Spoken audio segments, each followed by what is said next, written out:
औज़ु बिल्लाहि मिनश शैतानिर रजीम बिस्मिल्लाहिर रहमानिर रहीम सुब्हान रब्बिक रब्बिल इज़्ज़ति अम्मा यसिफून व सलामुन अलल मुरसलीन वल्हम्दुलिल्लाहि रब्बिल आलमीन। सो अल्लाह ताला की हम्द व सना के बाद, dear aspirants, this is Asif Shahzad. So today our 36th lecture for the preparation of lecturer education and headmaster and administration. So dear aspirants, जैसा कि आप जानते हैं कि हमने हमारा जो सेकंड चैप्टर है वो स्टार्ट किया हुआ है, असेसमेंट इन एजुकेशन। तो इससे जो प्रीवियस लेक्चर्स हैं उनमें हमने जो ब्लूम टैक्सानोमी है उसको डिस्कस किया है, और आज इंशाल्लाह हम सोलो टैक्सानोमी जो है ना उसको डिस्कस करेंगे। ठीक है। सो ब्लूम और सोलो जो है इसमें ये डिफरेंस है कि ब्लूम भी टैक्सानोमी है और सोलो भी टैक्सानोमी है। ठीक है। ब्लूम में ये है कि उन्होंने जो है ना वो लर्निंग आउटकम को जो है ना वो डिफरेंट जो डोमेन्स हैं, डिफरेंट जो कैटेगरीज हैं उनके अंदर डिवाइड किया है। लेकिन सोलो टैक्सानोमी जो है एक ही आपकी जो है ना लर्निंग कैटेगरी है। ठीक है। एक ही आपकी डोमेन है, उस डोमेन को जो है ना वो उन्होंने कैटेगराइज किया है। ठीक है। टैक्सानोमी का मतलब ही होता है आपने किसी चीज को, किसी कंटेंट को, किसी प्रॉब्लम को, किसी टॉपिक को आपने उसको डिस्ट्रीब्यूट करना है, उसको कैटेगराइज करना है, उसको सब टॉपिक्स में डिवाइड करना है। ये हमारे पास होता है टैक्सानोमी। ठीक है। टैक्सानोमी का बेसिकली जो मीनिंग होता है, किसी भी कंटेंट को, किसी भी प्रॉब्लम को आपने क्या करना है, डिस्ट्रीब्यूट करना है, उसको छोटे छोटे पार्ट्स में डिवाइड करना है और उसकी फिर प्रॉपर अरेंजमेंट करनी होती है। ये हमारे पास टैक्सानोमी होता है। और यहाँ पे सोलो का मतलब होता है अकेला, यानी कि एक ही डोमेन के अंदर इसको जो नॉलेज है, जो लर्निंग आउटकम है, जो टॉपिक है, जो प्रॉब्लम है, उसको एक ही डोमेन के अंदर रखा गया और एक डोमेन के अंदर फिर उसको डिस्ट्रीब्यूट किया गया है, कैटेगराइज किया गया। ठीक है। तो ये हमारे पास है सोलो टैक्सानॉमी। ठीक है। तो इसके इंट्रोडक्शन जो है इसके बारे में हम थोड़ा पढ़ लेते हैं। So structure of observe learning outcome. ठीक है। ये हमारे पास जो सोलो टैक्सानॉमी है इसको बिग्स एंड कॉलिस ने 1982 के अंदर इसको प्रेजेंट किया था। ठीक है। बिग्स एंड कॉलम दो कोलीग्स हैं। ठीक है। तो ये सोलो का मतलब होता है structure of observe learning outcome. ठीक है। यानी स्टूडेंट की जो लर्निंग हो रही है, स्टूडेंट का जो लर्निंग प्रोसेस चल रहा है, उसमें आपने स्टूडेंट की जो लर्निंग है उसको आपने ऑब्जर्व करना है। ठीक है। कि फर्स्ट लेवल पे स्टूडेंट को कितनी लर्निंग हो रही है, सेकंड नंबर पे स्टूडेंट जो है उसको कितनी लर्निंग हो रही है, थर्ड नंबर पे स्टूडेंट जो है ना वो कैसे चीज़ों को लर्न कर रहे हैं, फोर्थ नंबर पे कैसे चीज़ों को स्टूडेंट जो है ना अंडरस्टैंड कर रहे हैं, और 5 नंबर पे स्टूडेंट कैसे उनको ऑब्जर्व कर रहे हैं। ये सारी चीजें हमने देखनी होती हैं। सोलो का मतलब होता है structure of observe learning outcome. ठीक है। यानी स्टूडेंट की जो लर्निंग आउटकम है उनको हमने कैसे ऑब्जर्व करना है, कैसे उनको मेजर करना है, कैसे उनको असेस करना है। ठीक है। ये सारी चीजें हम सोलो टैक्सोनॉमी में देखते हैं। ठीक है। Taxonomy is a model that describe level of increasing complexity in student। ठीक है। यानी कि ये जो टैक्सोनॉमी का जो मॉडल है ये डिस्क्राइब करता है कि कैसे स्टूडेंट के अंदर जो लर्निंग की कम्प्लेक्सिटी है कैसे वो इंक्रीज होती है। ठीक है। यानी पहले बच्चा एक चीज के बारे में जानता है, फिर दो दो चीजों के बारे में बच्चा जानना स्टार्ट कर देता है, फिर तीन चीजों के बारे में उसको अंडरस्टैंडिंग करना स्टार्ट कर देता है। ठीक है। जैसे जैसे उसकी जो कम्प्लेक्सिटी बढ़ती जाती है उसको जैसे वो इंक्रीज होती है उसको ऑब्जर्व करने का नाम हमारा है सोलो टैक्सोनॉमी। ठीक है। Structure of observe learning outcome, कि हम स्टूडेंट की जो लर्निंग है उसको हम कैसे ऑब्जर्व करते हैं, कैसे उनको असेस करते हैं। ठीक है। Understanding of subject it has 5 level. ठीक है। इसमें हम स्टूडेंट के जो सब्जेक्ट की अंडरस्टैंडिंग है उसको हम देखते हैं। मैंने आपको बताया कि फर्स्ट स्टेज में क्या करते हैं कि हम स्टूडेंट की लर्निंग को देखते हैं कि बच्चा किस तरह चीज़ों को अडाप्ट कर रहा है, अंडरस्टैंड कर रहा है। सेकंड नंबर पे कैसे चीज़ों को अडाप्ट करता है, कौन कौन से एस्पेक्ट को वो देखता है, थर्ड नंबर पे देखते हैं। फोर्थ 5 नंबर पे हम जैसे जैसे स्टूडेंट की लर्निंग में कम्प्लेक्सिटी बढ़ती जाती है, इंक्रीज होती जाती है, तो हम क्या करते हैं उनको ऑब्जर्व करते जाते हैं। ये जो हमारे पास सोलो टैक्सोनॉमी है इसकी 5 लेवल है, 5 स्टेजेस हैं हमारे पास। ठीक है। सोलो मॉडल जो है explain level of growing complexity in a learner's understanding of performance task और सब्जेक्ट। ठीक है, इसमें हम स्टूडेंट की क्या करते हैं, जो कम्प्लेक्सिटी होती है लर्निंग में, जो ग्रोइंग हो रही होती है लर्निंग में, उसको हम क्या कर रहे होते हैं, मेजर कर रहे होते हैं, उसको असेस कर रहे होते हैं। ठीक है, first time presented in 1982 in books evaluating the quality of learning by Biggs and Collis.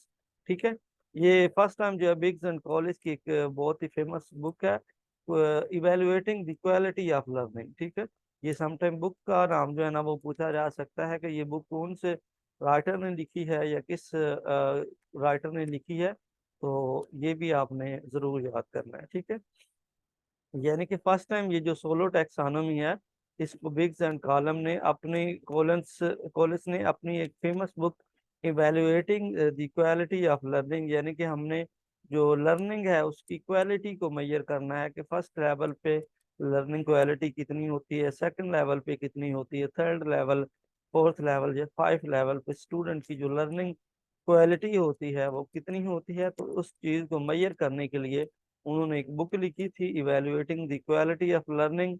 ठीक है, उन्होंने सबसे पहले सोलो टैक्सोनॉमी को उसमें जो है ना रिप्रेजेंट किया था। ठीक है, ये बुक उन्होंने 1982 के अंदर लिखी है। ठीक है, सो सबसे पहले इसके जब इसको प्रेजेंट किया गया था तो इसके फोर लेवल थे हमारे पास। यूनिट स्ट्रक्चर आ जाता है, फिर मल्टी स्ट्रक्चर आ जाता है, फिर रिलेशनल आ जाता है, और एक्सटेंडेड एब्स्ट्रैक्ट आ जाता है। ठीक है, ये हमारे पास फोर स्टेजेस थे फर्स्ट टाइम जब 1982 के अंदर इसको प्रेजेंट किया गया था। ठीक है, तो उसके बाद ये हम देखते हैं कि रिवाइज किया गया था इसको 1999 के अंदर। ठीक है, revise SOLO was presented by Biggs in 1999 with five level. ठीक है, यानी इसको उसके बाद ये जो बिग्स एंड कॉलेज है उन्होंने 99 के अंदर इसको रिवाइज किया, और फिर एक जो लेवल है उसमें उन्होंने ऐड किया। ठीक है,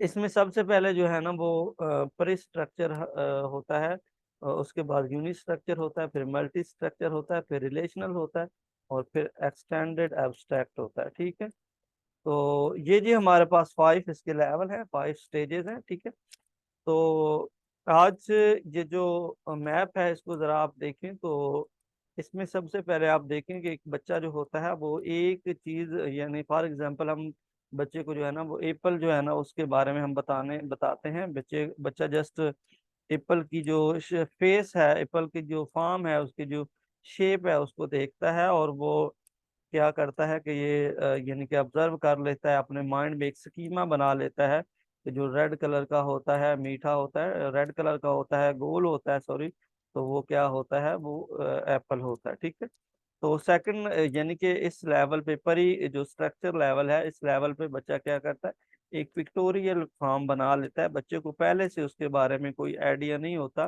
किसी भी ऑब्जेक्ट के बारे में, किसी भी चीज के बारे में एक पिक्चर अपने माइंड में बना लेता है, एक पिक्चर कंडक्ट कर लेता है। ठीक है, तो सेकंड नंबर पे बच्चा क्या करता है, I have one idea about the subject, यानी कि इस लेवल पे बच्चा क्या करता है, पहले तो उसने यानी कि जस्ट उसकी पिक्चर को देखा। ठीक है, अब फिर वो उसको जब टेस्ट करता है वो कहता है कि ये तो बहुत टेस्टी होता है, बहुत लजीज होता है। ठीक है, यानी कि उसके एक एस्पेक्ट को उसने अंडरस्टैंड कर लिया, पहले उसको कोई पता नहीं होता फर्स्ट लेवल पे, यानी जो प्री स्ट्रक्चर लेवल होता है, इसके इस इसमें बच्चे के पास कोई नॉलेज नहीं होता, यानी कि बच्चा जो होता है वो अनकॉन्शियस स्टेट ऑफ माइंड की कंडीशन में हम कह सकते हैं कि होता है कि बच्चे के पास प्रीवियस में कोई नॉलेज नहीं होती, इसके बारे में बच्चे को हाउ नो भी नहीं होता, ना ही बच्चे ने देखी होती। ठीक है, अब देखें एक बच्चा जो है जिसने कभी एप्पल देखा ही नहीं, कभी मैंगो नहीं देखा, तो अगर हम उसको कहेंगे कि बेटा एप्पल जो है ना वो कैसा होता है या मैंगो कैसा होता है, तो वो नहीं बता पाएगा, क्योंकि उसने उसके बारे में देखा ही नहीं, उसे पता ही नहीं है। तो ये परी स्ट्रक्चर वो लेवल होता है स्टेट ऑफ माइंड में बच्चे के पास कुछ भी नहीं होता, बच्चे के पास नॉलेज नहीं होता। ठीक है, तो सेकंड लेवल जो है यूनिट स्ट्रक्चर, इसमें बच्चा जो चीज जिस चीज के बारे में हम बताना चाह रहे हैं बच्चे को, उसके एक एस्पेक्ट के ऊपर वो स्टडी करता है, एक चीज को लर्न करता है। यानी इस लेवल पे बच्चा जो है वो क्या करता है, अपने माइंड में वो जो एप्पल होता है जब उसको दिखाते हैं उसकी एक पिक्चर बना लेता है। जब भी हम बच्चे को एप्पल जो है ना वो दिखाते हैं, या एप्पल की जो है ना वो पिक्चर दिखाते हैं, आपने देखा है कि हम नर्सरी प्रेप में जब बच्चे को पढ़ाते हैं तो यानी कि A for apple, B for ball, C for cat, ये सारी चीजें हम जब बच्चे को पढ़ाते हैं तो बच्चे को ये जैसे ही जब बच्चे को, हालांकि ये जो एप्पल की स्पेलिंग होती है उनके बारे में बच्चे को पता नहीं होता, कैट की स्पेलिंग के बारे में बच्चे को पता नहीं होता, जस्ट बच्चा क्या करता है उसकी पिक्चर देखकर ही जो है वो बता देता है कि मामा या पापा ये जो है ना ये एप्पल है, ये जो है बॉल है, ये कैट है, ये डॉग है, ये जो भी चीजें हैं, ठीक है। तो इस लेवल पे यानी कि यूनिट स्ट्रक्चर लेवल पे बच्चा क्या करता है, जस्ट पेक्टोरियल बना लेता है, एक पिक्चर जो है ना वो अपने माइंड में पेक्टोरियल फॉर्म बना लेता है किसी भी ऑब्जेक्ट की, किसी भी चीज की, ठीक है। तो सेकंड नंबर, थर्ड नंबर पे देखें, थर्ड नंबर पे हमारे पास मल्टी स्ट्रक्चर्ड है। मल्टी स्ट्रक्चर में ये है कि बच्चा उसी चीज के जो डिफरेंट एस्पेक्ट हैं उनके बारे में बच्चा जो है ना वो चीजों को लर्न कर लेता है, चीजों को मेमोराइज कर लेता है, ठीक है। अब एप्पल तो हमने दिखाया, अब बच्चा जो है वो क्या करता है, एप्पल को खाता है, वो कहता है कि ये तो बहुत टेस्टी होता है, बहुत लजीज होता है, बहुत मीठा होता है, ठीक है, इससे पावर आती है इंसान के अंदर, ठीक है। तो ये सारी चीजें यानी उसी एप्पल को लेकर, उसी ऑब्जेक्ट को लेकर उसने डिफरेंट जो एंगल से उसको स्टडी करना स्टार्ट कर दिया, ठीक है। तो उसके बाद ये हमारे पास रिलेशनल आ जाता है, इसमें फिर बच्चा जो है वो बाकी चीज़ों के साथ डिफरेंट आइडियाज जो उसके पास होते हैं उनको वो आपस में रिलेट कर लेता है, कंबाइन करके एक पिक्चर जो है ना वो बना लेता है, ठीक है। I can link my idea together to see the big picture, ठीक है। यानी कि वो जो उसके पास एप्पल का एक यानी कि वो फ्रूट होता है, तो उसके उससे वो क्या करता है, एक कंप्लीट आइडिया जनरेट कर लेता है कि ये जनाब बहुत लजीज होता है, ये रेड कलर का होता है, ठीक है, इसमें क्या विटामिन होते हैं और इसमें फिर बंदे को पावर मिलती है, मेंटेलिटी लेवल जो होता है वो इंक्रीज हो जाता है। ये सारे एस्पेक्ट को जो है ना वो आइडिया एक कंबाइन करके एक आइडिया जो है ना एज ए होल जनरेट कर लेता है, ठीक है। तो इसके बाद जो 5 लेवल है, इसमें वो क्या करता है कि वो जो आइडिया उसने बनाया होता है अपने माइंड में उसको जर्नलाइज कर देता है, उसको कंपेयर कर लेता है, ठीक है। उसको जो है ना वो बाकी जो फ्रूट्स होते हैं उसके साथ कंपैरिजन स्टार्ट कर देता है। बच्चा कहता है कि मैंने जो यानी कि एप्पल खाया है, मैंगो खाया है, बाकी जितने फ्रूट्स हैं ऑरेंज वगैरह मैं खाया है मैं, लेकिन ये जो है एप्पल, ये इनमें सबसे ज्यादा बेस्ट है। इस लेवल पे बच्चा क्या करता है, डिफरेंशिएट कर लेता है, डिफरेंशिएट कर लेता है, डिफरेंट वे से चीज़ों को आइडिया, चीज़ों को आइडियाज को एनालाइज कर लेता है इस लेवल पर, ठीक है। तो ये जी हमारे पास इसकी 5 स्टेजेस हैं। इसमें सबसे पहले प्री स्ट्रक्चर होता है, इसमें बच्चे के पास कोई नॉलेज, कोई इंफॉर्मेशन नहीं होती। यूनिट स्ट्रक्चर लेवल जो है इसमें बच्चा एक ही एस्पेक्ट को देख रहा होता है, मतलब ये है कि बच्चे के माइंड में उसकी एक पिक्चर किसी भी ऑब्जेक्ट की जब बन जाती है तो ये हमारे पास होता है यूनिट स्ट्रक्चर लेवल। उसके बाद मल्टी स्ट्रक्चर, तो मल्टी स्ट्रक्चर जो होता है उसमें बच्चा क्या करता है, डिफरेंट एस्पेक्ट से उस प्रॉब्लम को, उस ऑब्जेक्ट को, उस टॉपिक को जो है ना वो डिस्कस करना स्टार्ट कर देता है, ठीक है। रिलेशनल ये है लेवल, ये है कि इस लेवल पे बच्चा क्या करता है, इस लेवल पे फिर वो जो बाकी चीजें होती हैं, बाकी जो इस तरह के ऑब्जेक्ट होते हैं, बाकी जो टॉपिक होते हैं उनके साथ बच्चा क्या करता है, रिलेट करता है, उनको कंबाइन करता है, उनको इंटीग्रेट करने की कोशिश करके एक न्यू पिक्चर, एक बिग पिक्चर जो है ना वो प्रेजेंट करता है, ठीक है। तो जो इसका लास्ट यानी 5th नंबर पे जो स्टेज है वो उसको हम at the extended abstract level, इस लेवल पे बच्चा क्या करता है कि उसने जो आइडियाज जो है ना वो लिए होते हैं उनको वो क्या करता है, उनमें वो डिफरेंशिएट कर देता है ताकि वो नया एक आइडिया जो है ना वो जनरेट कर सके, ठीक है। उसको उन चीज़ों को वो जर्नलाइज करता है, बाकी चीज़ों पे भी फिर वो इम्प्लीमेंट कर देता है। ये जी हमारे पास था सोलो टैक्सोनॉमी। मैंने ब्रीफली इसको आपको अंडरस्टैंड करवाने की कोशिश की है। फिर भी अगर आपका कोई क्वेश्चन हो, कोई क्वेरी हो, कहीं पे आपको अंडरस्टैंड ना हो रही हो, तो डियर व्यूवर्स एंड लिसनर, आप मेरे से डाउट बॉक्स में पूछ सकते हैं। Thank you so much. अल्लाह हाफिज़, फी अमान अल्लाह।